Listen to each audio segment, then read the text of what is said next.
Welcome back. Lisa Briggs with the Bruce Company is here answering your plant and garden questions. Remember, you can email them to tips@channel3000.com. Hi, Lisa. Hi. What do we got here? So, coleus. I have a shady garden, and so I don't have a lot of luck with flowering annuals. I don't have enough sun for most of them. But I like coleus because there's so many different combinations of color in the foliage. They do get a flower, sort of blue and kind of mingy, but the leaves are really fabulous. They're really unique, too. Yeah, I like that. different shapes, different color combinations.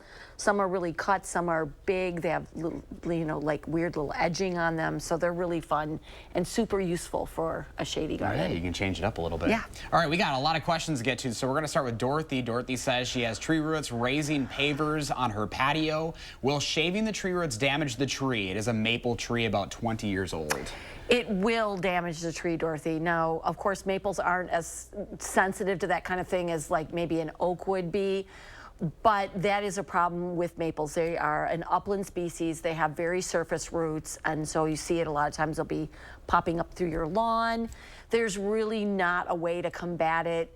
If you shave them off, you will probably in a few years see some dieback in the crown. I don't think it will kill a maple the way it would really damage like an oak tree or something that's more sensitive, but do it with thought and care. That's a good question. Yeah. All right, Deborah wants to know how to permanently get rid of bindweed on her landscaping stones. So bindweed is in the morning glory family. It is kind of noxious because if you break it, the roots just break into little pieces. So what you have to do is use a herbicide, and this is a time for the big guns. So I am not a proponent of spraying Roundup everywhere, but sometimes you need it. So what I suggest is you get a foam brush from the hardware store and paint the herbicide directly on the leaves of the bindweed.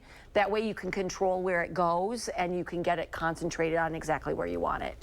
Jan says, I have a peach tree that the leaves are curling, turning black and falling off. What could cause this? So this is peach leaf curl. This is a fungus that occurs on mostly peach trees.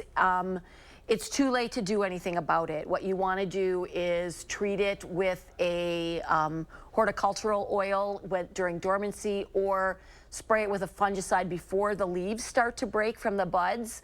The good news is that it's cosmetic and it doesn't really hurt the tree. In the meantime, as the leaves fall off, I would get them out of there so that they're not kind of serving as a source to inoculate it further, but then stop in at the garden center and check in with us about what you can spray on it next spring. Next question from Anne. Her Japanese lilac has slim woody twig growth that extends past the spent flowers. They're 1 inch or so long. Do I trim them off or not? Well, it depends on if they have some leaf buds. I think this is an instance where I want a photograph so I can see exactly what's going on. So send that to our plant desk. That's plantdesk@brucecompany.com, and then that way we'll know exactly what's going on and we can advise you. Eric wants to know, is there any type of wisteria that will do well in southern Wisconsin? Yes, so there is Kentucky wisteria, and it does well in our area. We had it when I lived in Sheboygan. It grows really well in Madison, and that's the one that you want to get. All right, I think we have time for one more Okay. question, 30 seconds. Anne in Madison says she has coreopsis plants that thrive for 2 years, but they did not grow back this year in the raised garden bed. Her coneflowers are doing well. What are your thoughts? So it could be a couple of things. In a raised bed, if the plants are close to the edge of the raised bed, then sometimes if we have some winter, it'll sort of, it'll damage the plant's root system. So based on what you're saying, I would guess that that is it.